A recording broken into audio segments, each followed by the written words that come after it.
الحمد لله موصولا كما أمر مباركا طيبا يستنزل الدرر ذو الفضل والمن والإحسان خالقنا رب العباد هو الله الذي قهر حي سميع والكلام له فرد سميع على ما أراد جرى أحمده وهو أهل الحمد معتمدا به ومنتصرا أما بعد. Segala puji bagi Allah Subhanahu wa taala yang telah memberikan kita berbagai macam kenikmatan, di antaranya adalah nikmatul iman, nikmat Islam, nikmat sehat wal afiat, sehingga kita masih diberikan kesempatan oleh Allah Subhanahu wa taala untuk sama-sama bertolabul ilmi, untuk sama-sama bertafakuh fid din, mempelajari ilmu Allah Subhanahu wa taala yang berhubungan dengan Al-Qur'an. Alhamdulillah, setelah beberapa pekan ya, kita tidak bisa bertemu. Alhamdulillah sekarang Allah berikan kesempatan untuk kita bertemu lagi untuk membahas salah satu pembahasan yang bisa dikatakan istimewa ya. Karena pembahasan ini pembahasan yang belum pernah kita bahas sebelumnya. Biasanya kita membahas tentang tajwid ataupun tentang qiraat dan sebagainya. Sekarang kita akan membahas dua ilmu sekaligus, yang dimana dua ilmu ini memiliki kedudukan penting ataupun masih berhubungan erat dengan Al-Quran. Dan dua ilmu ini pun juga merupakan ilmu yang nantinya akan menjaga Al-Quran daripada tashif dan juga tahrif, penyelewengan, kemudian juga perubahan-perubahan. Seperti itu. Sebagaimana ilmu tajwid, kemudian ilmu nahwu, kemudian ilmu sharaf dan sebagainya, ilmu rasm dan juga ilmu dhabtul mushaf adalah dua ilmu yang sangat penting untuk dikaji. Karena berhubungan erat tadi dengan Al-Quran. Kemudian boleh ditampilkan saja slide-nya. Insyaallah kita akan membahas kitabnya Fadilatul Syekh Dr. Aiman Rusdi Suwaid hafizahullah taala dengan kitabnya yang fenomenal Masya Allah ya, Tajwidul Musawwar. Kemudian di sini sebelum kita membahas tentang ilmu rasam dan juga ilmu dhabat, Anda ingin memberikan sedikit muqaddimah tentang rasam dan juga dhabtul mushaf. Sebagaimana Allah Subhanahu wa taala menurunkan Al-Qur'an kepada Nabi Muhammad sallallahu alaihi wasallam, dan Al-Qur'an ini juga merupakan mukjizat yang paling agung, mukjizat yang paling besar yang diberikan kepada Nabi Muhammad sallallahu alaihi wasallam. Kemudian Al-Qur'an itu adalah kitab yang penuh dengan i'jaz. Apa itu i'jaz? I'jaz itu melemahkan. Jadi Al-Quran ini akan melemahkan semua manusia yang ingin mendatangkan seperti Al-Quran. Ataupun kita katakan juga mungkin mukjizat gitu ya. Di Al-Quran ini adalah kitab yang penuh dengan i'jaz, yang penuh dengan mukjizat. Nah, di antara i'jazul Quran ataupun kemukjizatan Al-Quran itu terletak pada penulisannya. Karena penulisan Al-Quran itu berbeda dengan penulisan kitab-kitab bahasa Arab yang lain. Tapi tidak semuanya berbeda. Tidak semuanya berbeda. Karena Al-Quran pun ditulis dengan dua cara ataupun dengan dua penulisan. Yang pertama dengan rasm imla'i ataupun rasmul qiyasi. Yang kedua dengan rasm Utsmani. Nah, apa itu rasm imla'i ataupun qiyasi ini? Rasm imla'i ataupun qiyasi ini adalah ketika kita menulis sesuai dengan apa yang kita dengar ataupun sesuai dengan apa yang kita ucapkan. Contohnya kitabun, berarti kita nulisnya kaf, ta, alif, ba gitu. Kemudian misalnya la roiba, lam, alif, ro, ya, ba, seperti itu. Jadi ditulis sesuai dengan apa yang diucapkan. Itu namanya rasm imla'i. Nah, adapun rasm Utsmani ini berbeda dengan rasm imla'i, di mana dia punya kaidah Dia punya aturan-aturan yang harus diperhatikan ketika kita ingin menulis dengan rasam Utsmani. Apa itu kaidahnya? Di antara kaidahnya itu ada 6. Ada hadzaf, yang artinya ada beberapa huruf yang dihapus. Kemudian ada ziyadah, yang artinya ada beberapa huruf yang ditambah. Kemudian ada badal, huruf yang diganti. Kemudian ada hamzah. Kemudian ada fasl wal wasl, maksudnya adalah huruf-huruf ataupun kata-kata yang ditulis tersambung dan juga kata-kata yang ditulis terpisah. Kemudian yang terakhir adalah ma fihi qiraatan. Yang artinya apa? Yang artinya satu rasam, satu penulisan itu bisa untuk berbagai macam qiraat. Contoh Maliki Yaumiddin. Dia bisa dibaca Malik, dia bisa dibaca Malik. Seperti itu. Kemudian fatabayyanu, fatasabbatu. Qul fihi ma ismun kabir jadi ismun katsir. Seperti itu. Jadi itu adalah 6 kaidah inti yang dimiliki oleh rasam Utsmani. Kemudian pertanyaannya, kenapa dinamakan sebagai rasam Utsmani? Ada yang tahu?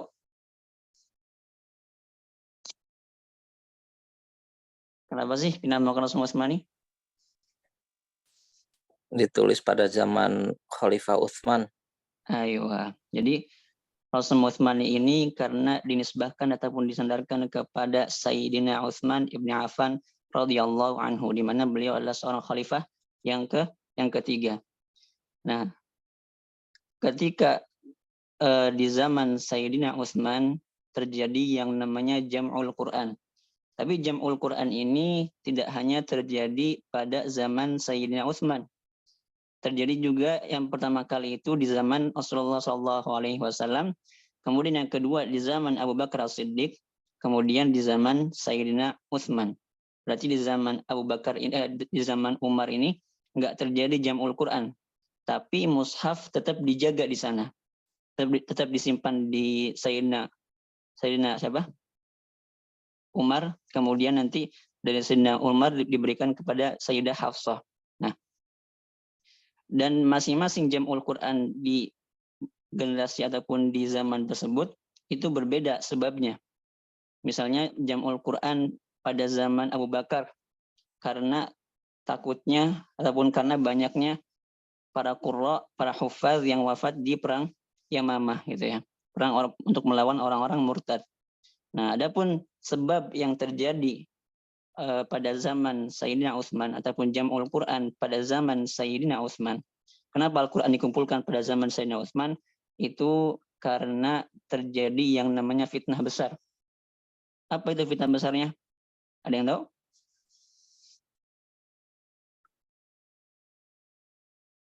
Fitnah besar yang terjadi pada zaman Sayyidina Utsman.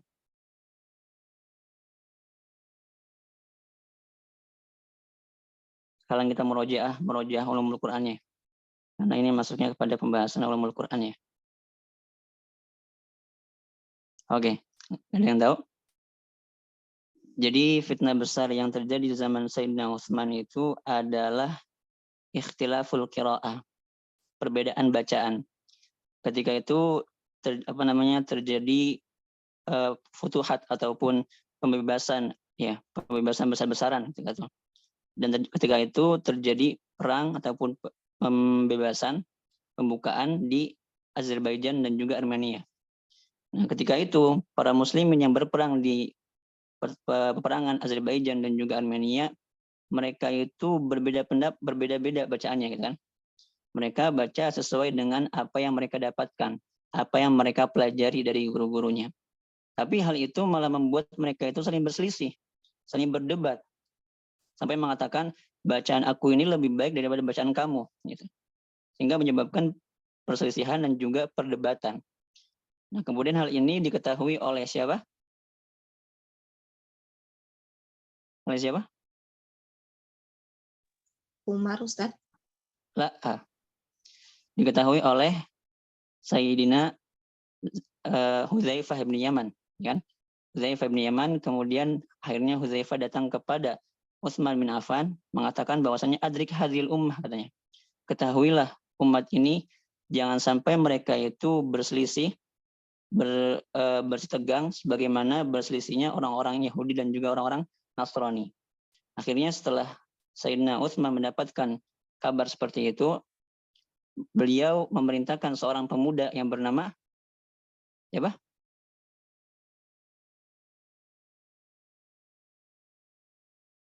Siapa? Pemudanya? Ayo, Zaid bin Sabit. Ya kan?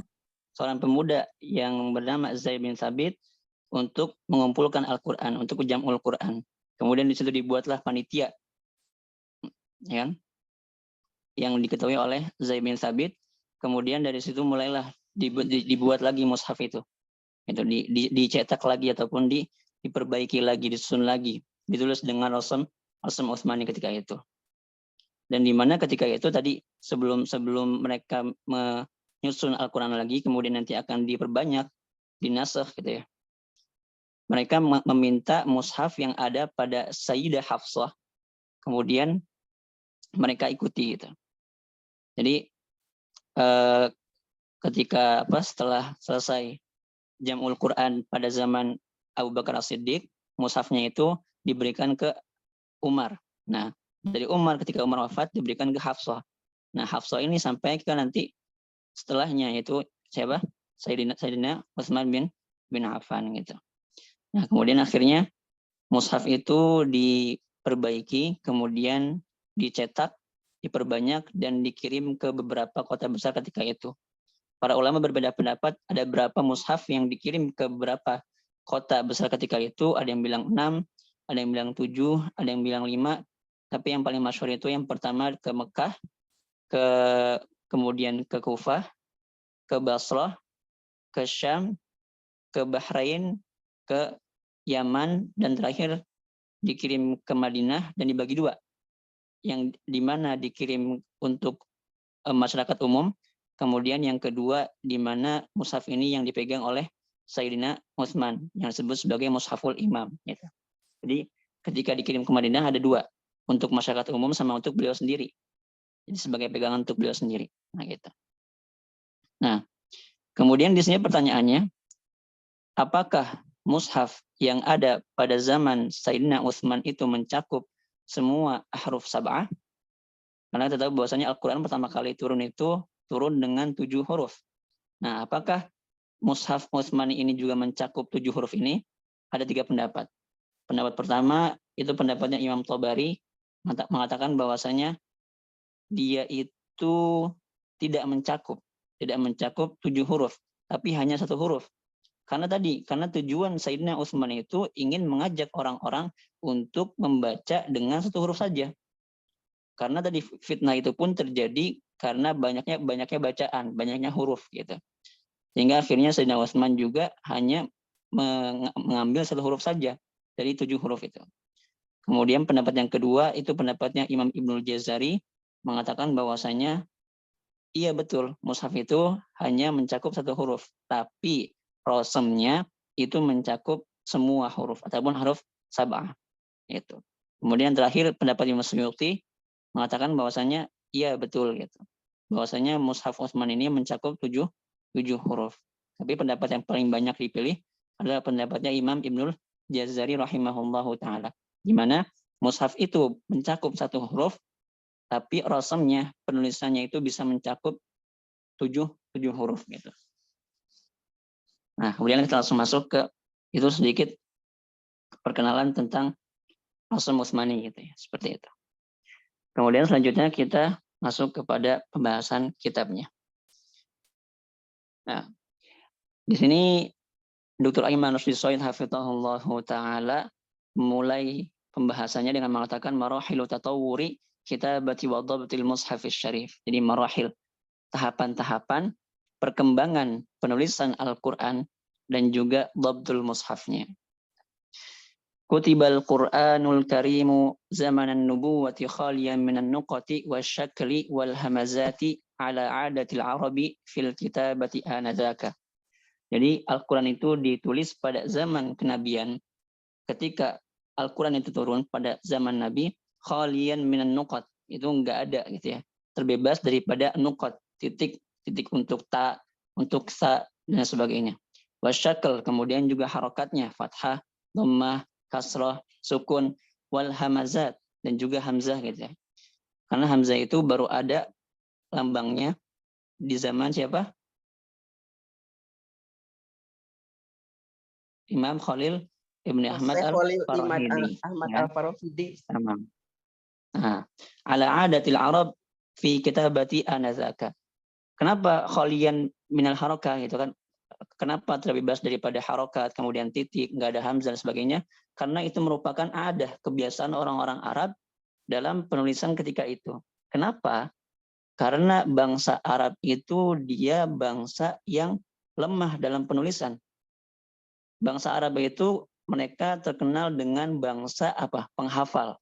Jadi hafal mereka itu kuat. Mereka lebih menggunakan hafalan mereka dibandingkan penulisan mereka. Dan terbukti mereka juga mempelajari penulisan Al-Quran ataupun penulisan bahasa Arab gitu ya. Itu dari luar gitu. Jadi mereka mempelajarinya dari luar, yaitu dari Ahlul Hirah. Ahlul Hirah itu ya masih dekat-dekat sama Arab lah gitu ya. Masih dekat-dekat sama Jazirah Arab. Jadi Ahlul Hirah ini yang mereka yang mengajarkan bagaimana cara menulis kepada bangsa Arab gitu. Nah, tadi kemudian juga kenapa tadi nggak ada titik, nggak ada harokat dan sebagainya? Karena memang kemampuan mereka itu cuma sampai situ doang. Mereka hanya bisa menulis tubuh hurufnya saja gitu. Akan tapi yang lainnya mereka nggak bisa nulis. Karena mereka bangsa yang lemah. Mereka lebih fokus ataupun mereka lebih mengandalkan hafalan tadi. Tapi apa? Walam yakun dzalika yushkilu alaihim fahiya lughatuhum wa hum ahluha. Tapi walaupun nggak ada titik, nggak ada harokat, itu nggak mempengaruhi mereka. Itu nggak menyebabkan permasalahan buat mereka. Gitu. Mereka santai-santai aja. Kenapa? Fahiya lughatuhum. Karena itu adalah bahasa mereka. Ya kan? Al-Quran turun dengan bahasa Arab, dan mereka juga sehari-hari mengucapkan bahasa Arab. Gitu. Sehingga mereka nggak keberatan, mereka nggak kesulitan. Wahum ahluha. Dan mereka juga ahlunya, gitu, ahlinya. Yatakallamuna biha wa yaqra'unaha bil-tabi'i was-saliqah. Mereka berbicara, mereka membaca sesuai dengan tabiat dan juga saliqah mereka gitu. Sesuai dengan kebiasaan mereka gitu. Kemudian kenapa juga Al-Quran pertama kali turun itu nggak ada harokat, nggak ada titik dan sebagainya, untuk mencakup semua bacaan, ya kan? Karena di antara hikmah ataupun keistimewaan Rasul Utsman itu dia adalah bisa mencakup semua riwayat bacaan, semua huruf sab'ah. Contohnya apa? Contohnya kita menulis fatabayyanu. Coba kita tulis fatabayyanu, tapi nggak ada titik sama sekali. Nah, ketika kita tulis fatabayyanu nggak ada titik, nggak ada titik untuk fa, untuk ta dan sebagainya, nanti dia bisa dibaca fatabayyanu, fatasabbatu, inja akum fasikum binaba'in fatabayyanu, fatasabbatu. Nah, fatasabbatu ini adalah bacaannya Imam Hamzah, Imam Kisai, sama Imam Khalaful Ashir kalau nggak salah. Gitu. Kemudian juga contohnya apa lagi? Qul fihima ismun kabir. Coba kita tulis kabir tanpa titik ba, tanpa titik pada iya. Dia bisa dibaca kabir, bisa dibaca kasir. Gitu. Kasir ini bacanya Imam Hamzah sama Imam Kisai. Qul fihima ismun kasir gitu. Imam Hamzah sama Imam Kisai bacanya kayak gitu. Jadi apa hikmah daripada Al-Quran turun tanpa harokat, tanpa titik itu? Yang pertama untuk mencakup semua bacaan. Yang kedua karena memang kemampuan mereka itu cuma sampai situ saja. Gitu. Nah kemudian selanjutnya, wa ma'a intisyaril islami fi arja'il ardi wa dukhulil a'ajimi fihi wa ikhtilatihim bil arabi bada'a yadhharul lahnu. Nah, kemudian setelah itu terjadi yang namanya futuhat Islamiyah. Islam itu mulai menyebar ke beberapa penjuru gitu. Enggak cuma Arab aja tapi keluar Arab. Sehingga banyak orang-orang asing, orang-orang ajam itu mereka berbondong-bondong untuk masuk ke dalam Islam. Kemudian apa? Wa ikhtilatihim bil arab. Sehingga apa? Orang-orang Arab ini mereka bercampur dengan orang-orang asing.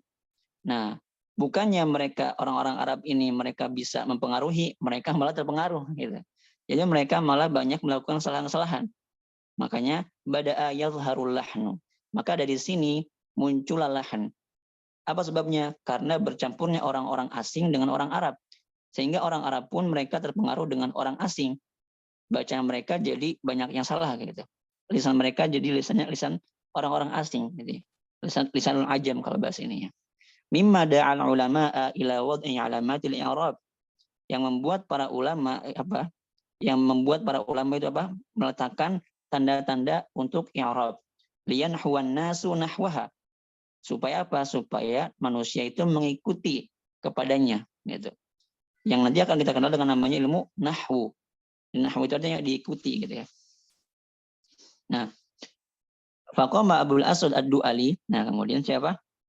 Datanglah Imam Abul Aswad Ad-Du'ali yang diperintah oleh Ali bin Abi Thalib yang wafat pada 69 Hijriah bi naqtil mushafil karim naqtal i'rab. Nah, jadi Imam Ali radhiyallahu anhu, beliau memerintahkan Abul Aswad Ad-Du'ali untuk memberikan ataupun meletakkan tanda-tandanya untuk i'rab gitu.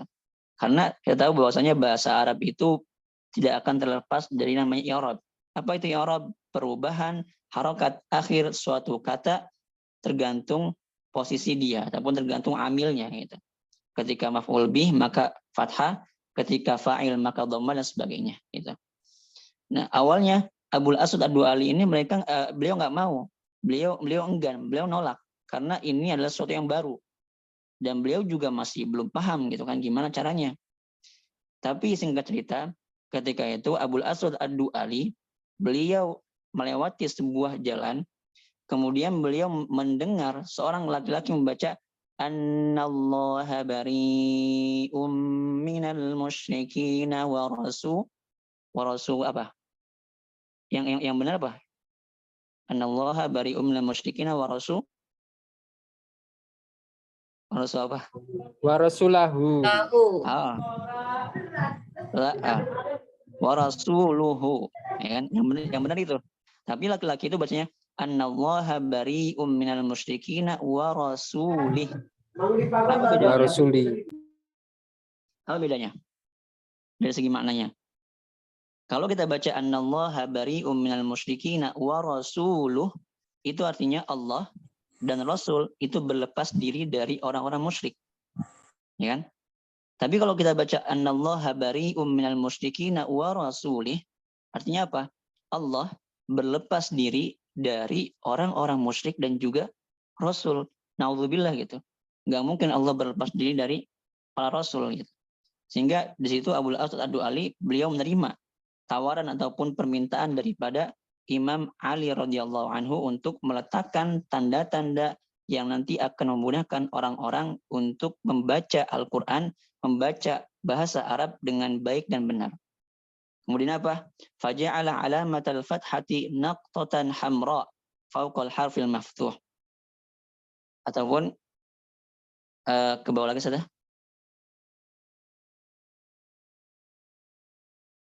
Nah, faja'ala alamatal fathati naqtatan hamra fawqal harfil maftuh wa alamatil dhammah naqtatan hamra amama al-harfil madmum wa alamatil kasrati naqtatan hamra tahtal harfil maksur. Nah, di sini mulailah Imam Abul Aswad Ad-Du'ali dikatakan dalam kitab Al-Muhkam karya Imam Abu Amr Ad-Dani dikatakan akhirnya Imam Abul Aswad Ad-Du'ali ini memilih seorang laki-laki dari Abdul Qais, dari Bani Qais gitu ya.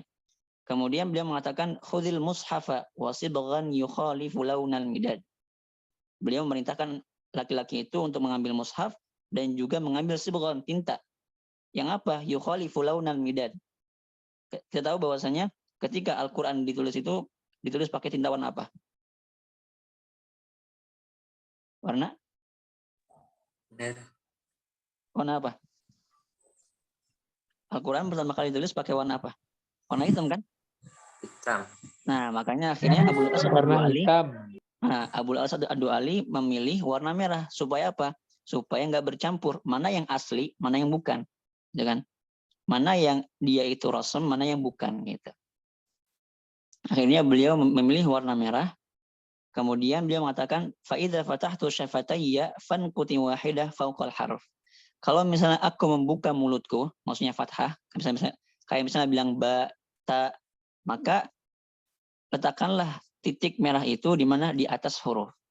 Kalau misalnya aku memonyongkan bibirku, maksudnya dhammah kayak bu, tu, su, maka letakkanlah titik itu di mana? Di depan huruf.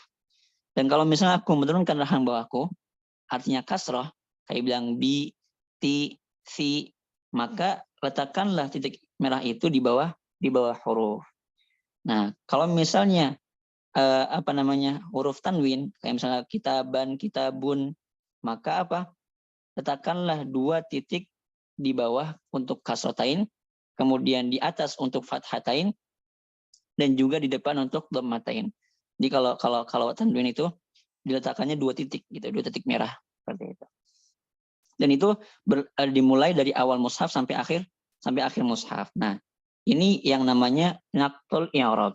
Jadi kalau kita membahas ilmu dhabtul mushaf, ini udah masuk ke dhabtul mushaf, ada namanya naqtul i'jam sama i'rab. Nah, apa itu i'rab? Tadi fathah, dhammah, kasrah. Jadi untuk memberikan memudahkan dalam meng'irab gitu ya, ataupun membaca Al-Qur'an gitu. Seperti itu. Kemudian selanjutnya naqtul i'jam. Ke bawah lagi.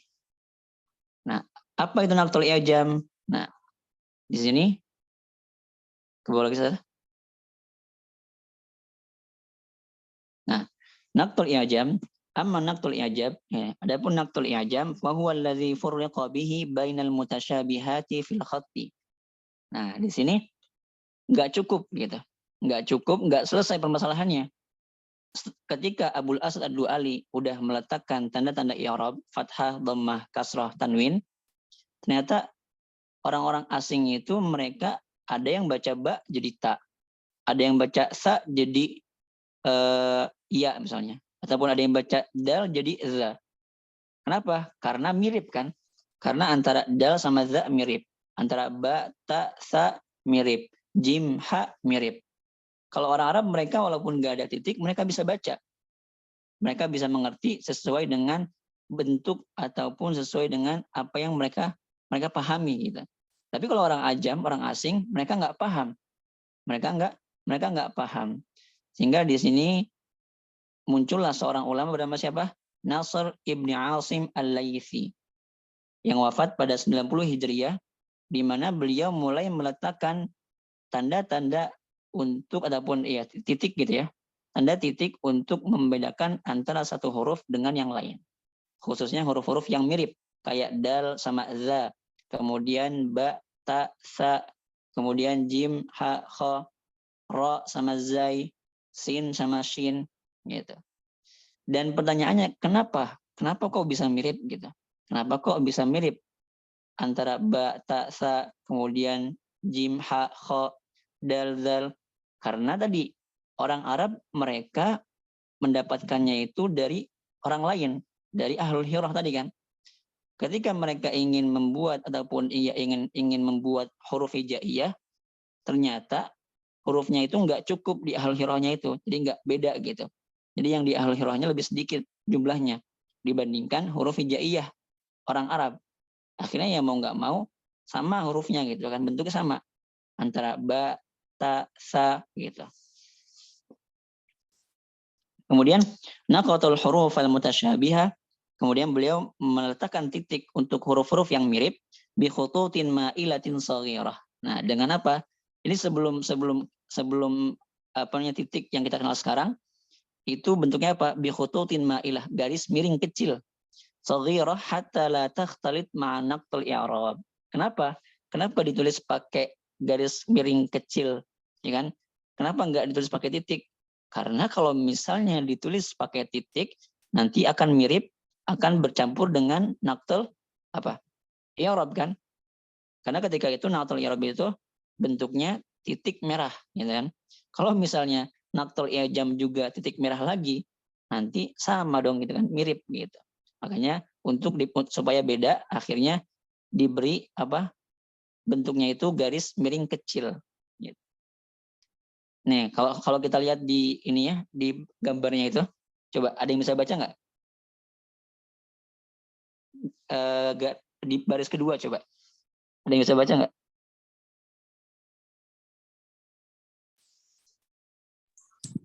Baris kedua. Atau ada yang bisa dibaca nggak? lahu qad Aywa. Lahu qatal. lahu qanitun. Nah, coba lihat. Kita lihat di sini. Kita besarin. Nah itu. Itu kan ada kayak fa kan ya gitu ya. Kemudian ada garis 2. Berarti qaf kan? Ya enggak? Yeah. Kemudian ada kayak nun, kemudian garisnya 1. Kemudian ada kayak ta, garisnya 2. Kemudian waw, kemudian nunnya di sampingnya lagi tuh, yang sebelah sini. Nah, nun. Nah, gitu. Qanitun. Kemudian apa lagi tuh? Di situ ada summa. Di mana summa coba? Model apa? Baris 4 bawah. Baris 4. Aywa, baris 4 bawah kan? Itu ada 3 garis miring. Kemudian ada mim ya. Tuh, ya kan? Itu kan ada di sini berarti ada berapa naktul apa? Ada berapa titik? 2. Ada 2 kan? Yang pertama naktul i'jam, yaitu untuk memberitahu dia itu sah. Kemudian yang kedua ada naktul i'rab, supaya kita tahu bahwasanya dia dibaca dhammah kan? Benar nggak? Kalau di depan huruf dia apa? Dhammah kan? Dhammah. Nah, maka dia dibaca su gitu kan. Kemudian mim, di atasnya ada bulat merah. Berarti apa? Ma kan? Ya, ma. Jadi ini berlaku gitu ya, terus berlaku terus terjadi sampai nanti apa? Zaman setelahnya lamma tahawwala naqtul i'rabi min niqatin hamra ila hurufi maddin saghirah lam ya'ud yukhshal labsu. Nah, di sini mulai terjadi perubahan. Yang tadinya naqtul i'rab itu titik merah ya kan, di atas ataupun di bawah ataupun di depan, dia berubah jadi hurufun mad. Jadi bentuknya itu berubah jadi apa? Huruf mad saghirah, kecil. Kenapa? Karena fathah, dhammah, kasrah itu apa? Fathah itu alif qasirah, alif pendek. Kemudian dhammah itu wawu pendek. Kemudian kasrah itu ya pendek. Nah, makanya kenapa? Kalau misalnya kita baca fathah dipanjangkan sedikit jadi alif. Kemudian dhammah kita baca panjangkan sedikit jadi wawu. Kemudian kalau kasrah kita panjangkan sedikit jadi ya. Nah, gitu. Makanya dipilihlah apa? Dia untuk tanda naqtul i'rab. Yang tadinya titik merah berubah menjadi apa? Huruf mad shaghirah. Alif kecil, kemudian ya kecil, kemudian waw kecil. Nah, ya kecil ini dia yang tadinya mirip kayak ya, lama-lama cuma apa? Cuma ada ekornya doang. Jadi dia mirip sama kayak fathah tapi cuma di bawah huruf gitu. Sama? Mau nggak? Paham, Ustaz? Insyaallah. Sama. Kemudian lam yaud yukhshal labs, ya kan? Udah enggak ada kebingungan lagi, udah enggak bakal bercampur lagi, gitu. Fastubdila naqtul i'jam min khututin ma'ilah ila niqat. Nah, ini sebenarnya kebalikannya. Naqtul i'jam ataupun yang untuk membedakan ta, sa, jim, ha, kan? Kha, dal, zal dan terusnya. Yang tadinya dia garis-garis miring kan, berubah menjadi titik yang kita kenal sampai sekarang, ya kan? Ta, sa, jim, ha, kha, dal, za, gitu. Jadi di sini berubah. Yang tadinya naqtul i'jam itu titik merah jadi huruf mad. Naqtul i'rab naqtul i'jam yang tadinya garis-garis kecil berubah menjadi titik yang kita kenal sekarang gitu. Wajarul amalu ala dzalika ila asrina. Hal itu berjalan terus sampai zaman kita kan, seperti itu. Nah, kemudian naqtul i'jam. Ini masih membahas tentang bagaimana Nasr Ibni Asim Al-Laitsi meletakkan tanda-tanda titik untuk membedakan antara ba, ta, sa dan seterusnya. Nah, di sini fanaqata Nasr Ibni Asim ba biwahidah min tahat. Nah, akhirnya yang pertama Nasr Ibni Asim Al-Laitsi beliau meletakkan titik ba yang untuk ba di bawah gitu kan. untuk apa titik garis-garis gitu ya. Ini masih garis, berarti belum titik. Ini masih bentuk awal ya kan? Masih bentuk awal, belum bentuk titik seperti sekarang. Garis kecil di bawah untuk ba. Kemudian ta, garis kecil di atas, ya kan? Sa, garis kecil 3 di atas juga. Kemudian nun sama ya, ghairu mutatarrifata ini yang enggak di ujung berarti. Nun sama ya-nya enggak di ujung. Biwahidah lin nun min fauq. Maka kalau untuk nun dia itu garis kecil di atas, ya kan? Seperti gambar tuh. Wabi isnata ini lilia min tahat. Kemudian kalau untuk ya garis kecilnya di bawah, ya kan? Itu. Nisdibahi hima bihin. Karena kemiripan mereka berdua dengan ta, sa, sama ba. Gitu. Bihinna ini kembali kepada sa, ta, sama ba. 3 huruf sebelumnya. Gitu. Makanya kenapa kalau nun garisnya di atas supaya dia nggak sama kayak ba. Kemudian iya garisnya di bawah supaya dia nggak sama ta gitu. Kemudian jim biwahida min tahat. Jim garisnya di bawah ya kan. Garis kecil di bawah. Kemudian kha, garis kecil di atas. Kemudian ha. Nah, kalau jim kan ada 3 huruf sama kan? Jim, ha, kha bentuknya sama. Kalau jim udah ada titiknya, kalau kha udah ada titiknya, masa ha mau ada titiknya juga? Ntar sama juga gitu kan. Akhirnya dia dihilangkan titiknya gitu. Karena kalau misalnya dia dikasih di bawah, nanti kayak jim lagi. Kalau dikasih di atas, kayak ha lagi. Akhirnya dia nggak dikasih titik gitu.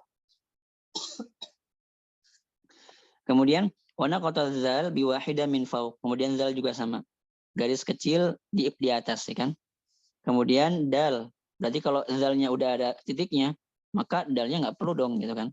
Kalau ada titiknya lagi, ya sama ntar di zal gitu. Kemudian zai sama ro, ya kan? Kalau zai ada garis kecil di atas, kalau ro nggak ada. Kemudian warna kotor shin bisalas min fauq. Nah, kalau shin itu dia garisnya itu di masing-masing gigi. Jadi ibaratnya itu yang kayak gigi itu gigi gitu ya. Jadi 1, 2, 3 gitu. Ada 3 gigi, kemudian diletakkan masing-masingnya itu 1 garis kecil gitu. Ya kan? Kayak digambar. Kemudian kalau sin dia berarti dia nggak ada gigi, nggak ada titiknya gitu. Nggak ada titiknya di gigi.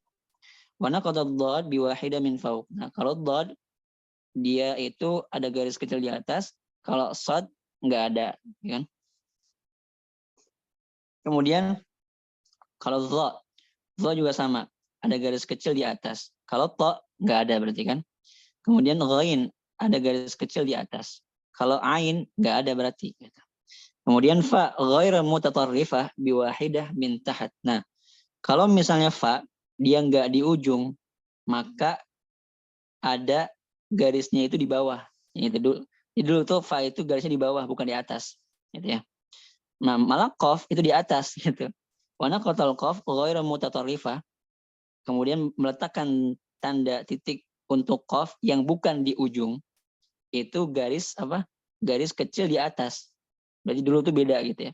Kalau fa itu di bawah, kalau qaf itu garis di atas gitu. Garis kecil 1 di atas.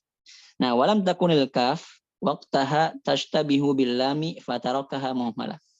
Nah, di awal-awal kaf itu dia nggak mirip sama lam. Nah, makanya akhirnya dia nggak dikasih titik gitu. Karena dia nggak mirip sama lam. Wa tarakal lam wal mim wal ha wal waw wal alif muhmalatin li'adamil ishtibah. Kemudian untuk lam, mim, ha, waw, alif itu dia nggak dikasih titik karena nggak ada yang mirip gitu. Karena nggak ada yang mirip kan sama ha nggak ada yang mirip, sama mim nggak ada yang mirip, sama lam nggak ada yang mirip gitu. Wa kadzalika tarakal fa'a wal qafa wan nun wal ya mutatarrifat muhmalah di adami istibah. Nah, kemudian meninggalkan fa ya kan untuk fa, qaf, nun, ya yang di ujung. Jadi kalau misalnya ada fa, ada qaf, ada nun, ada ya di ujung, maka dia nggak dikasih titik. Dia nggak dikasih titik katanya. Li'adamil istibah, karena nggak ada yang mirip dengannya. Wa jama'aha ulama'u bi kalimati yunfiq. Jadi fa qaf nun ya itu kalau digabungkan jadi huruf yunfiqu gitu. Ya nun fa qaf. Ya nun fa qaf kalau di ujung sekali lagi, kalau dia berada di ujung maka dia nggak ada titiknya. Tapi kalau di depan ataupun di tengah maka dia ada titiknya gitu. Thumma jaral amalu indal masyariqati ala naqtiha tardan lil qa'idah wa baqiyal magharibah ala al-asl. Nah, kemudian di sini ada perbedaan mazhab antara orang-orang masyariqah sama orang-orang magharibah. Dengan orang-orang timur Islam kemudian sama barat Islam gitu ya. Nah, orang-orang masyariqah ini ya mereka kalau misalnya ada fa, ada qaf, ada nun, ada iya di ujung, mereka tetap memberikan titik gitu. Karena mengikuti kaidah. Adapun orang-orang magharibah itu kayak Maroko, kemudian Libya, Aljazair gitu. Itu mereka tadi nggak pakai titik alal asl karena mengikuti aslinya. Nah, biar gampang kita lihat di sini perbedaan antara mazhab orang-orang masyariqah sama orang-orang magharibah kalau misalnya ya, nun, fa, qaf itu di ujung. Oke. Sekarang kita lihat yang pertama untuk mazhab orang-orang magharibah ya. Untuk ya, nun, fa, qaf kalau di ujung. Coba kita lihat. Di sini kita lihat yang warna biru itu, yang di lingkaran warna biru. Yukshafu. Nah, di situ kenapa nggak ada titiknya? Karena fa-nya di ujung, gitu. Karena fa-nya di ujung. Coba kalau kita lihat di bawahnya lagi warna biru, fadzarni. Kelihatan nggak? Fadzarni. Yang 1, 2, 3, 4, 5, 6. Baris ke-6. Fadzarni wa may yukadzibu, ya kan? Nah, kita lihat bedanya antara fa di fadzarni sama fa di yukshafu. Kalau fa di yukshafu karena dia di ujung, maka nggak ada titiknya. Ya kan? Tapi kalau fadzarni karena fa-nya bukan di ujung, maka ada titiknya gitu. Tamam? Bisa dipahami? Insyaallah. Oke. Kemudian selanjutnya iya misalnya. Wa umli, nah bawahnya lagi tuh. Wa umli lahum. Wa umli lahum inna kaidi matin, paling bawah. Yang warna merah. Sudah? Sudah, Ustaz. Nah, karena di sana dia iya-nya di ujung, maka dia nggak ada titiknya. Tapi kalau kita lihat di atasnya lagi al-hadis, fadzarni wa may yukadzibu bihadzal hadis. Nah, itu iya-nya kan dia bukan di ujung, sehingga dia ada titiknya gitu. Jadi di sini intinya orang-orang magharibah kalau misalnya ada huruf ya, nun, fa, qaf di ujung, maka mereka nggak ngasih titik. Tapi kalau misalnya ya, nun, fa, qafnya ada di depan ataupun di tengah, mereka kasih titik gitu. Tamam? Oke. Kemudian selanjutnya, sekarang kita lihat ke mazhabnya orang-orang masyariqah. Kita nih, Indonesia, Mesir, Saudi, dan sebagainya. Kalau misalnya tadi yang magharibah itu kalau di ujung nggak ada titik, coba kita lihat orang-orang masyariqah. Contohnya apa? Contohnya yakhtafu, yakadul barqu yakhtafu di baris ketiga yang warna biru.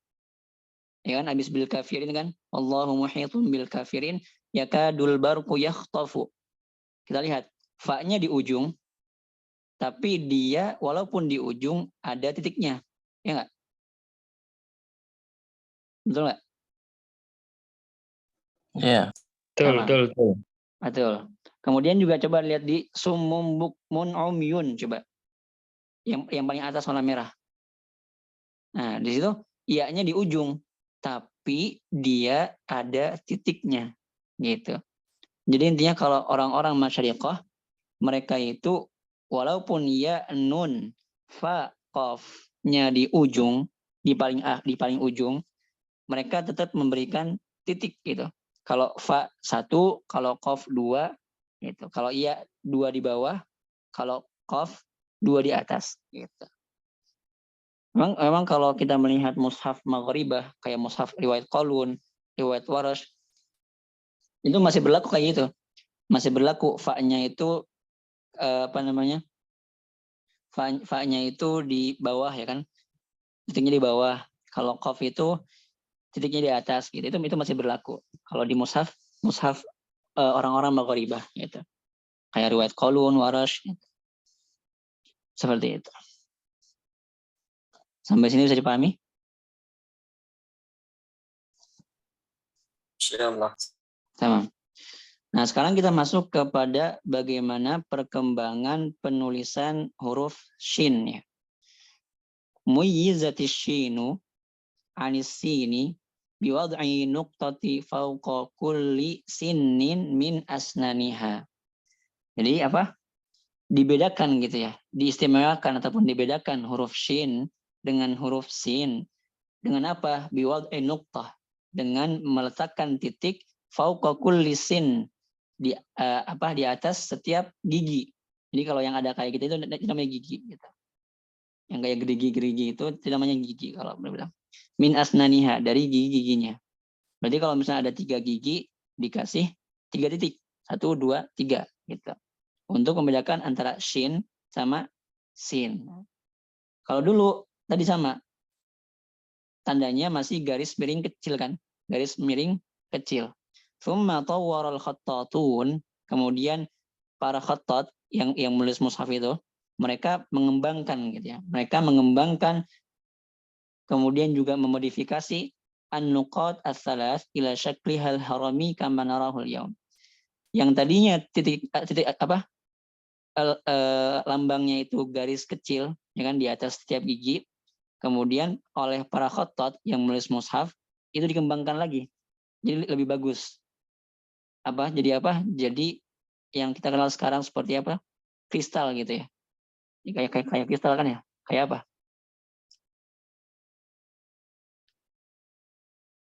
Kayak apa bentuknya? Kayak kristal kan ya? Ya, Ustaz. Nah, kayak kristal. Persegi 4. Ya, persegi 4 gitu ya. Dia yang tadinya garis-garis kecil berubah menjadi persegi 4 yang kita kenal sekarang. Gitu.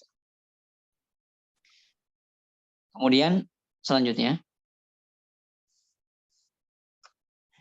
sekarang kita lihat perkembangan penulisan kaf. Nah, kita katakan tadi bahwasanya kaf di awal-awal itu dia baik sendiri, gitu ya, ataupun misalnya dia di ujung, contohnya misalnya innaka, misalnya kan, ataupun kaf sendiri gitu. Dia itu di awal-awal beda sama lam, nggak mirip sama lam, gitu. Illa annaha tatawwarat ma'a tatawwuril khattil arabi hatta ashbahatil lam. Nah, sampai akhirnya karena penulisan ataupun khattil arab itu dikembangkan ya, semakin berkembang dan sebagainya, akhirnya kaf ini mulai mirip sama lam. Ya, kaf ini mulai mirip sama lam. Jadi bentuknya kayak apa? Kayak kail gitu ya. Kayak lam yang kita kenal sekarang tuh. Nah, famuyizat anha biwad'i kafin zanadiyah. Nah, akhirnya untuk membedakan antara lam sama kaf, apa? Diberikan kaf lagi di huruf kafnya, ya kan? Ataupun yang disebut sebagai kaf zanadiyah katanya. Shaghirah kecil, bidakhiliha di dalamnya. Jadi untuk membedakan antara lam sama kaf itu diletakkan kaf kecil di dalam huruf kaf gitu ya. Bisa dipahami? Kayak gambar warna merah tuh. Ya, Ustaz. Nah, agak ke bawah lagi saja. Nah, jadi dikasih kaf kecil lagi di dalamnya. Tapi huruf kaf kecil yang ada dalam ini, dia lama-lama semakin berkembang. Jadi apa? Jadi mirip kayak hamzah. Jadi orang-orang mungkin kalau yang nggak paham mereka bilang itu hamzah gitu. Padahal bukan hamzah, itu kaf gitu. Itu kaf. Ya kan? Ma'amurul ayam dengan terus berkembangnya ataupun terus berjalannya hari gitu ya. ala yadil khattatin, di tangan orang-orang yang menulis mushaf khattat, ila ma yushbihul hamzah. Jadi mirip kayak hamzah gitu. Padahal dia bukan hamzah. Jadi yang di dalam kaf itu dia bukan hamzah, tapi kaf juga. Tapi karena semakin maju, semakin berkembang, dia mirip kayak hamzah. Gitu. Bisa dipahami? Oke. Kemudian selanjutnya kita masuk kepada bagaimana penulisan hamzah dulu dan sekarang. Nah ini. Lam yakunil lil hamzah suratun fil khatti indal Arab. Jadi hamzah itu dulu nggak ada bentuknya, tapi ada suaranya gitu. Tapi diucapkan. Bal kanu yu'amilunaha kattali. Akan tapi mereka melakukannya seperti ini. Ataupun melakukannya seperti ini gitu ya. Fi awalil kalimah. Nah, hamzah kaidahnya kalau di awal kata dia itu pasti ditulis di atas alif. Hamzah kalau dia di awal kata dia pasti ditulis di atas alif. Sebagaimana yang dikatakan oleh Al-Imam Al-Tibi rahimahullahu ta'ala, kalau nggak salah bunyinya itu wa'iddatul hurufil hijai tis'un wa ashruna bilam tirai awwaluha hamzatun lakin summiyat bi alifin majazan idh qasuwirat biha filib tidai hatman wahiyya fi siwahu bil wawi wa ya wa alif. Biha maksudnya dengan ditulis dengan hamzah gitu ya, dengan alif. Fil ibtida di awal, hatman wajib. Jadi pokoknya kalau hamzah berharakat fathah, dhammah, kasrah, di awal kata dia wajib ditulis di atas alif. Kecuali kalau misalnya nanti dia akan menimbulkan ataupun menyebabkan ada dua hamzah bertemu ataupun dua alif bertemu, maka dia apa? Maka dia nggak berlaku. Contohnya apa? Ada yang tahu nggak? Hamzah tapi dia nggak ditulis di atas alif. Ada hamzah di awal kata tapi dia nggak ditulis di atas alif. Hamzah wasol. Hamzah wasol alif. Inna. Inna. Al-ana Ustaz. Inna dia masih di alif juga. Tapi walaupun dia di bawah kan, karena kan dia kasroh kan. Istifham. Coba apa? Coba dibuka. Coba dilihat di mushafnya, di mushaf Madinah misalnya. Amanu, kata amanu. Oh iya. Ya kan? Harusnya dia ditulis di atas alif. Tapi karena kalau misalnya dia ditulis di atas alif, menyebabkan bertemunya dua alif, dan itu paling dibenci oleh orang Arab.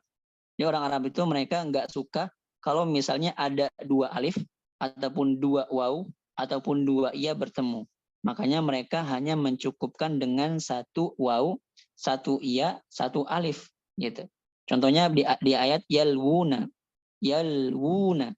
Kalau kita lihat setelah waw pertama itu ada waw kecil. Nah, itu bukan rosem, tapi itu dobat. Yang meletakkan ulama-ulama dobat supaya apa? Supaya dia dibacanya yalwun, dipanjangkan, bukan yalwun gitu. Yalwun enggak gitu. Jadi orang Arab dalam kebiasaannya mereka menulis itu mereka enggak suka kalau misalnya ada dua alif, dua ya, dua waw bertemu. Makanya kenapa amanu itu dia ditulis di atas garis bukan di atas alif, karena kalau ditulis di atas alif dia nanti akan bertemu dengan alifnya lagi kan, alif di kata A-nya itu A gitu. Seperti itu. Tapi kalau misalnya dia nggak menyebabkan seperti itu, maka wajib ditulis di atas alif. Contohnya antum ya kan? Antum.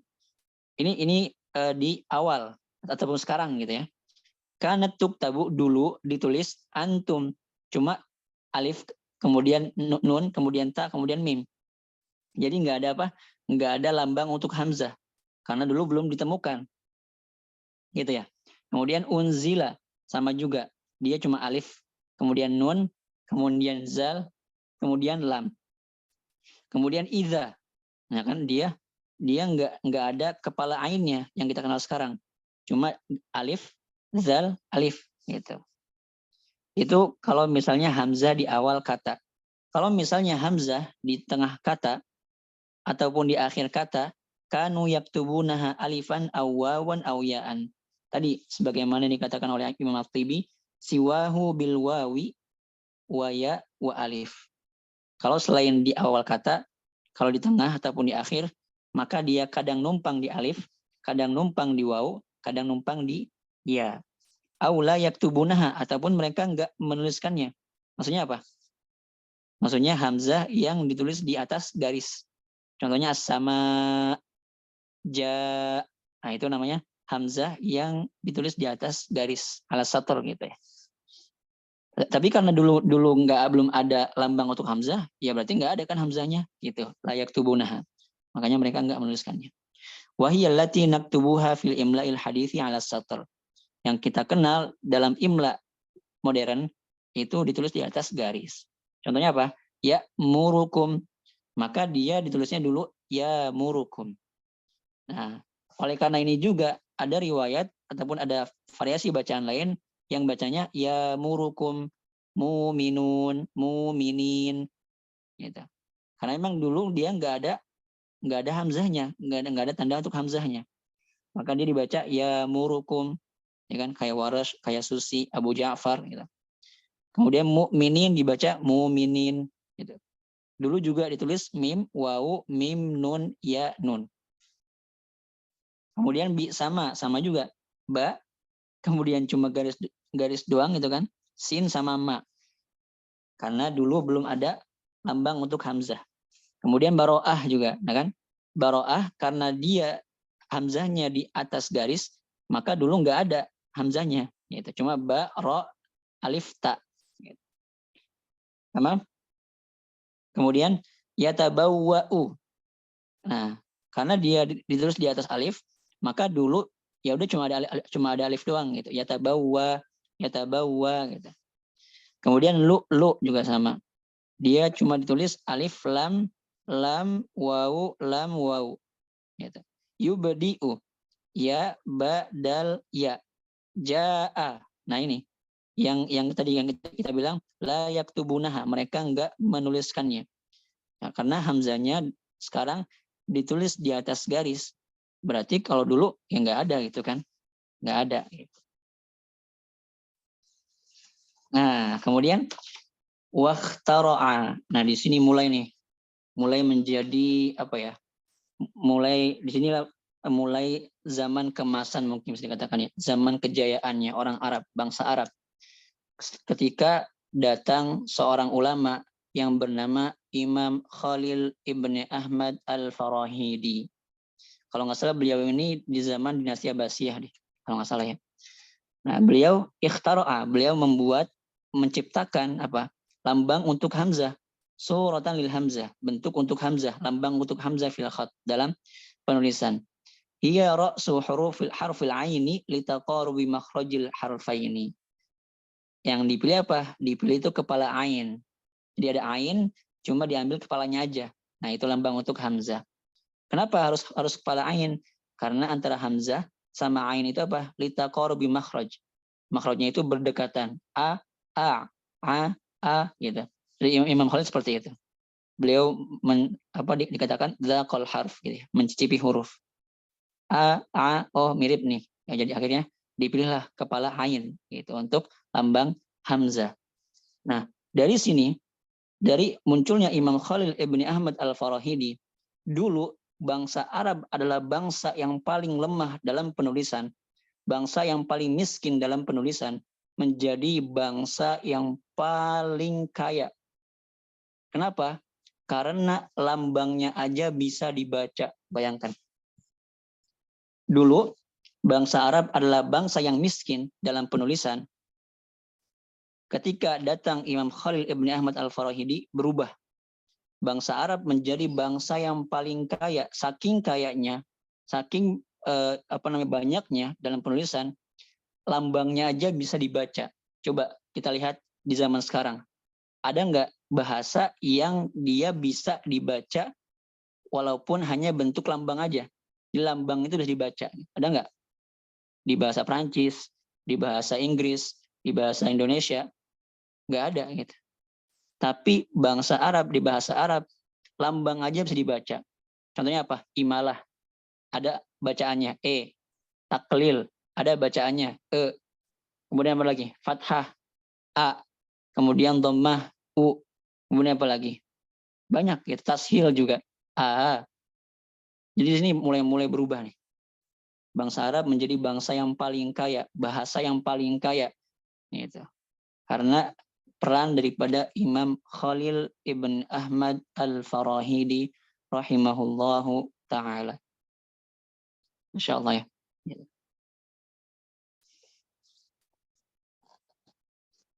Nah, kemudian di sini qala Alamah Muhammad Kharraz Asy-Syarishi, berkata Imam Kharraz dalam kitabnya, dalam manzumahnya apa?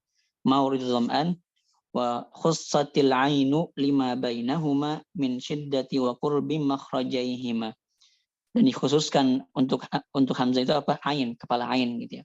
Lima bainahuma min syiddati wa qurbi makhrajaihima. Karena syiddah, kedekatan gitu ya. Benar-benar dekat gitu. Antara makhrajnya hamzah sama ain. Li adli dza khuttat anil thiqati, oleh karena itu ditulislah ataupun dinukillah gitu ya dari orang-orang yang thiqat, yang bisa dipercaya, ainan minal kutabi wan nuhati.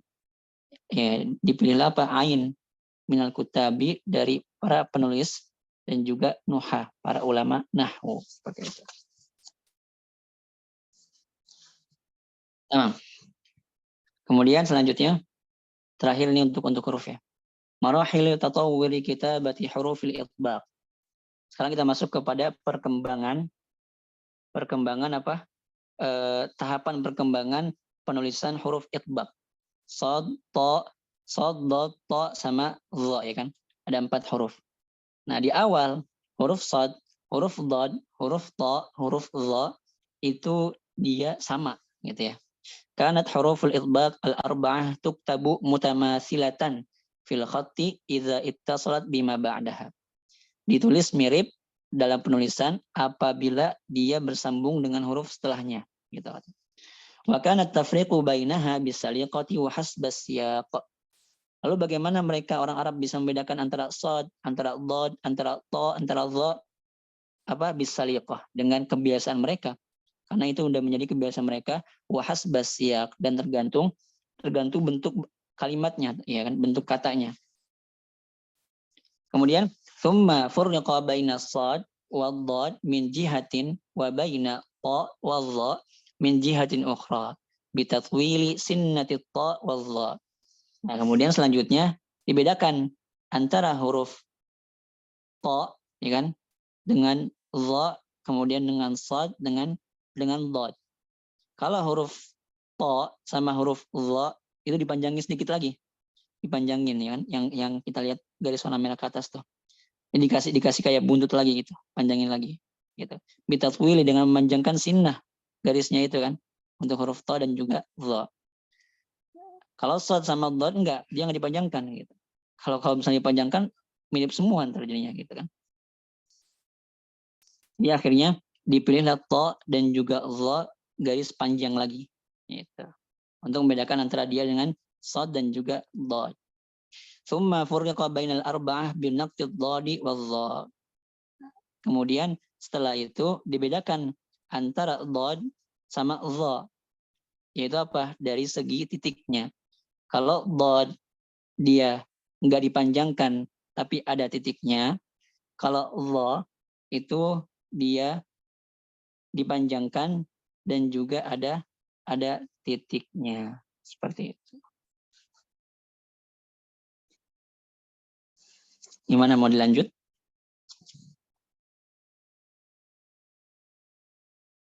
Lanjut Ustaz. Lanjut, oke. Kemudian selanjutnya perkembangan syakl, kan? Perkembangan syakl ataupun bentuk gitu ya. Alamatil i'rab, ciri-ciri untuk i'rab, yaitu fathah, dhammah, kemudian kasrah. Tawwarul Khalil Ibnu Ahmad al-Farahidi, Khalil Ibnu Ahmad al-Farahidi. Imam Khalil Ibnu Ahmad al-Farahidi mengembangkan, ya, naqta Abil Aswad ad-Du'ali faja'ala alamatal fathati alifan mabtuha. Ya kan? Ketika itu di zaman di zaman Abul Aswad ad-Du'ali, ya kan? Fathah itu dia alif panjang gitu ya, alif berdiri. Kemudian oleh Imam Khalil Ibn Ahmad Al-Farahidi dijadikan miring gitu ya. Jadikan miring. Alifan mabtuha, jadi alif miring. Jadi dia nggak lurus tapi miring. Fauqal harfil maftuh, di atas huruf yang berharakat fathah. Dan kemudian dia berubah yang tadinya miringnya agak agak lurus gitu ya. Sekarang berubah lagi menjadi yang kita kenal sekarang itu fathahnya. Garis tapi dia nggak terlalu miring ke atas, agak ke bawah gitu ya. Agak ke bawah. Kemudian wa alamatus dhammah wawan shaghirah fauqal harf madmum. Nah, kemudian ciri untuk dhammah itu wawu shaghirah, wawu kecil. Jadi kalau dulu wawu ya, kemudian berubah menjadi wawu kecil seperti sekarang gitu. Kemudian waja'ala Khalil alamat al-kasrah ya'an shaghirah. Nah, kemudian Imam Khalil menjadikan harokat kasrah itu apa? Ya shaghirah, ya kecil. Itu yang kayak ada yang kayak ya kebalik gitu ya. Ya kebalik. Mardudah ilal khalf, ya kan, kebalik gitu. Tahtal harfil maksur, di bawah huruf yang kasrah. Dhahaba ra'suha. Kemudian lama-lama hilang kepalanya tuh. Ya kan? Hilang kepalanya. Hilang kepalanya. Kemudian dia berubah, cuma ada tinggal ekornya doang kan. Garisnya doang. Nah, kemudian berubah lagi. Lebih jadi miring gitu ya. Garis tapi miring. Miringnya agak lurus ke atas. Kemudian berubah lagi sampai sekarang. Garis miring tapi enggak lurus ke atas kan, agak ke bawah gitu. Nah, itu untuk kasrah. Wadha'afa al-harakat lidilalati 'ala tanwin. Kemudian dilipat gandakan gitu ya. Harakatnya itu untuk menunjukkan tanwin. Ya kan, kalau misalnya fathatain ada 2 garis, ya kan? Kalau dhammatain ada 2 dhammah. Kalau kasratain ada 2 kasrah gitu. Itu untuk tanwin. Jadi yang tadinya alif fathah itu alif berdiri berubah jadi sekarang sampai sekarang. Kemudian yang tadinya ada wawu kecil jadi sampai sekarang. Seperti itu. Kemudian kasroh yang tadinya ya kebalik berubah cuma tinggal ada ekornya doang gitu. Akhirnya dia mirip sama kayak fathah tapi di bawah huruf. Gitu. Nah, kemudian untuk tanwin, kalau fathatain berarti dua fathah, 2 garis, ya kan? Kemudian kalau dhammatain 2 waw, 2 dhammah. Kemudian kalau kasratain 2 kasrah. Seperti itu. Kemudian qala Alamatul Muhammad Kharraz, berkata Imam Kharraz dalam manzumahnya Mauridul Dham'an, fa fathatun a'lahu wa hiya alif mabtuhatun sughra wa dhammun yu'rafu. Dan fathah katanya, a'lahu di atasnya, diletakkan di atasnya. Wa hiya alif mabtuha. Itu lambangnya apa? Alif miring, mabtuha itu. Sughra, kecil. Kemudian wa dhammun yu'rafu wawan kadza amamahu au fauqa. Nah, adapun untuk dhammah itu yu'rafu diketahui bentuknya waw katanya. Kadza amamahu, dia diletakkan di depannya ataupun di atasnya. Ya. Jadi dulu tuh ada yang meletakkan dhammah itu di atas juga gitu. Bukan di depan tapi di atas. Tapi yang paling banyak di atas, di depan gitu ya. Wa tahtahul kasrah, dan bawahnya lagi, maksudnya taruh di bawah itu kasrah. Ya antulqa summata in atba'taha tanwina fazid ilaiha mislaha tabyina. Nah, kalau kasrah di bawah ya kan, tahtahu ya kan, tulqa diketahui, summat in atba'taha tanwinan, kemudian kalau kamu ingin memberikan tanwin, fazid ilaiha mislaha tabyina, maka tambahkanlah yang mirip dengannya. Kalau yang tadinya garis 1 jadi garis 2, yang tadinya dhammah 1 jadi dhammah 2, yang tadinya kasrah 1 jadi kasrah 2 gitu. Itu untuk tanwin. Seperti itu. Allahu a'lam.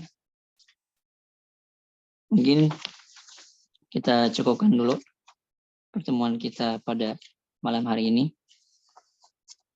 Selanjutnya menasakan kepada Ustazah kali ini. Terima Ustaz, syukran jazakumullah khair, syukran oleh hadzal ilmi. Ustaz, kita ada diskusi malam ini? Boleh? Kalau ada pertanyaan? Tafadhol kepada asatidz semuanya, mungkin jika ada hal-hal yang ingin didiskusikan atau ingin disampaikan terkait materi yang sudah disampaikan oleh Ustadz, tafadhol. Assalamualaikum, Ustaz. Waalaikumsalam warahmatullahi wabarakatuh. Halo Ustaz. Ya, mau bertanya tadi menyimak sedikit ketika Imam Waros membaca yu'minuna, beliau membaca yu'minuna. Iya. Membacanya itu ketika hurufnya berbentuk wawu saja atau sudah ada hamzahnya tapi tetap dibaca wawu saja. Artinya latar belakang membaca yuminuna ini beliaunya ini kemungkinan berdasarkan tanpa tulisan hamzah atau memang awalnya memang walaupun ada tapi bacanya seperti itu juga. Apa seperti itu Ustaz? Afwan. Ya. Kalau kita melihat kepada ininya, ya baik ada ataupun tidak ada, dia tetap dibaca pakai wawu gitu ya. Ini sebenarnya kembalinya kepada lahjah saja. Kalau qiraat itu kembali kepada lahjah. Di mana logat bahasa ataupun lahjah ya gitu. Logat bahasa ataupun lahjah. Beberapa kabilah Arab ketika itu mereka itu mengucapkan hamzah sukun diubah jadi huruf mad tergantung harokat huruf sebelumnya. Kalau dhammah maka diganti wawu kayak yuminun. Kemudian kalau fathah diganti alif kayak sala. Kemudian kalau kasroh diganti pakai ya kayak bir ataupun zib gitu. Jadi kembali pertama kepada lahjah saja. Gitu. Baik, syukran Ustaz. Afwan Ustaz, wa iyyakum. Tafadhol kepada asatidz yang lain. Mila mau tanya Ustaz. Ya, sudah. Tafadhol. Ketika Qasam Utsman itu masih belum ada dhabitnya itu, bagaimana cara orang Arab itu membacanya? Apakah mereka sudah hafal atau bagaimana? Iya. Memang tujuan daripada dhabtul mushaf itu sebenarnya diberlakukan ataupun kenapa ada dhabtul mushaf sebenarnya tujuannya untuk orang ajam, untuk orang asing. Orang Arab kalaupun nggak ada dhabtul mushaf, nggak ada naqtul i'rab ataupun nggak ada naqtul i'jam, mereka bisa baca. Karena itu bahasa mereka, itu udah menjadi kebiasaan mereka, dan mereka pun kalau misalnya nanti ada kebingungan, mereka bisa memahaminya dari siyak. Karena bahasa Arab itu biasanya tergantung ataupun maknanya bisa berubah tergantung siyak ataupun bentuk katanya itu, bentuk kalimatnya. Seperti itu saja. Ya, jazakumullah khairan. Afwan wa iyyakum.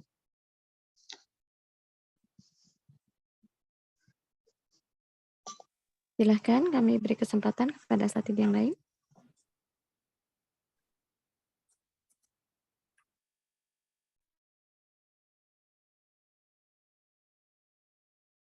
Tidak ada, rasanya cukup Ustadz. Boleh kita tutup majelis kita malam ini? Tamam. Kita cukup. Syukran jazakumullah khair katsir kepada Ustadz Haidar atas ilmu yang sudah disampaikan.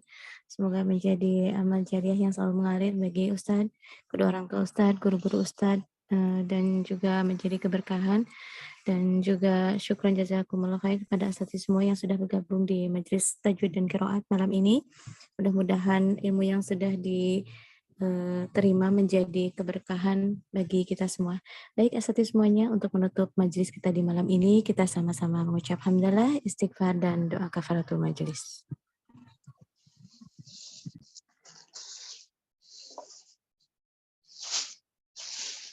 Wa atubu ilaik. Alhamdulillahirabbil alamin. Wa atubu ilaik. Baik, maha benar adalah Allah. Saya mohon maaf atas segala kekurangan di malam ini. Syukran jazakumullah khair semuanya. Kita tutup majelis kita. Assalamualaikum warahmatullahi wabarakatuh. Waalaikumsalam warahmatullahi Waalaikumsalam wabarakatuh. Waalaikumsalam.